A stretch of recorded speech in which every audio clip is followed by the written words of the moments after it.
The internet never forgets. Not your jokes, not your anger, not your secrets, and sometimes not even your mistakes. At exactly 2:17 a.m., Daniel lay in bed, staring at the glowing screen of his phone. The room was silent except for the faint hum of the ceiling fan. Sleep refused to come, replaced instead by frustration bottled up from a long, exhausting day. Without thinking too much, he opened his social media app and began typing. Some of these companies don't deserve the people working for them. Honestly, I could expose things that would shut them down. He stared at the words for a moment, smirked, and hit post. To him, it felt harmless. Just another late-night thought thrown into the endless noise of the internet. Within minutes, he was asleep. By sunrise, everything had changed. Daniel was 24, ambitious, and fresh out of university. Just weeks earlier, he had secured a coveted cybersecurity internship at a respected firm. It was the kind of opportunity people dreamed about. Ironically, his job was to protect others from digital threats. But Daniel had never considered that the greatest threat to his own life was already in his hands. His phone. Social media had become part of his daily rhythm, not in a loud, attention-seeking way, but in a quiet, constant stream of sharing. He posted everything. His morning coffee, his gym routines, his random thoughts, even his location. To Daniel, it felt normal, safe even, like speaking into an empty room. But the room was never empty. It was full of strangers, watching, listening, remembering. The first signs came the next morning. His phone buzzed relentlessly on his bedside table. Notifications piled up, likes, comments, tags. At first, Daniel smiled, thinking he had gone viral for something amusing. But as he scrolled, the smile faded. Isn't this guy working at X-Corp?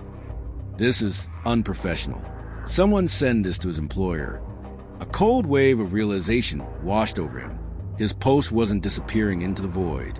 It was spreading. By midday, his phone rang. It was his manager. The voice on the other end was calm, but distant. "We've reviewed your online activity." Daniel's heart began to pound as his manager continued.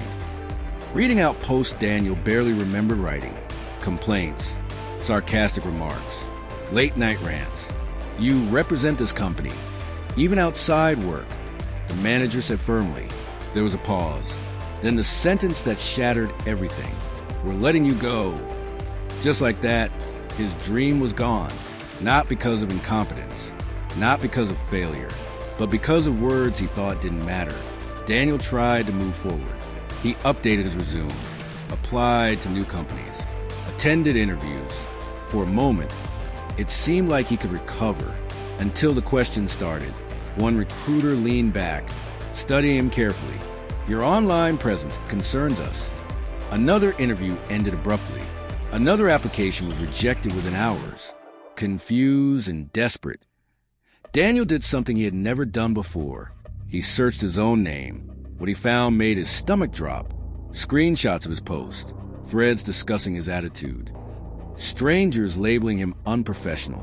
The internet had taken a single moment and turned it into a permanent identity, a digital shadow that followed him everywhere. But things were about to get worse.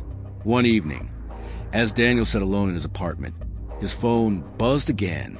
A message from an unknown account. "I've been watching your post for a while." Daniel frowned, typing quickly. "Who is this?"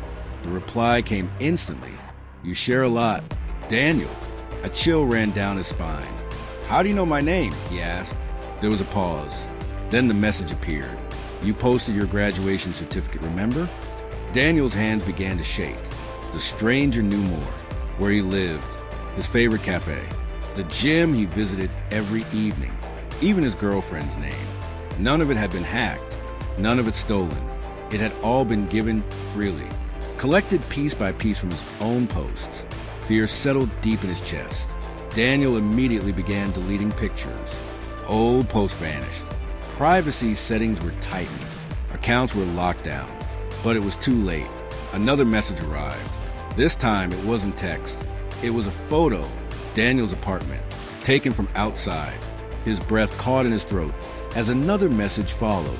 "You should be more careful what you share." Panic took over. He blocked the account, reported it, tried to move on, but the messages didn't stop. New accounts appeared, watching, commenting, lurking in the shadows of his digital life. The internet wasn't just judging him anymore. It was hunting him.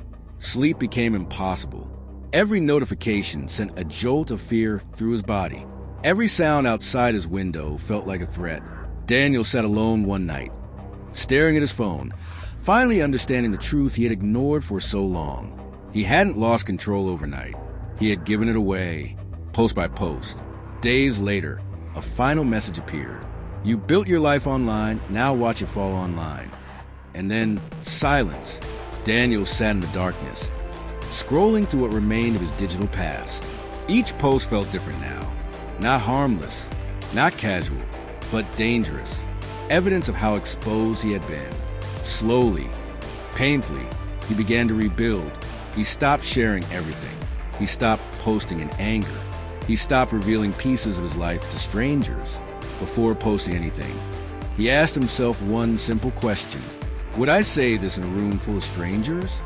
If the answer was no, he didn't post it, because Daniel had learned the truth the hard way. Social media isn't private, it's a stage, and every post is a performance the world can replay forever. In the end, he understood something even deeper. The internet doesn't destroy lives. People do, by forgetting one simple rule. Once it's online, it's no longer yours. Somewhere right now, someone is posting, someone is watching, someone is collecting, waiting, and the question remains, is what you're about to post worth your life?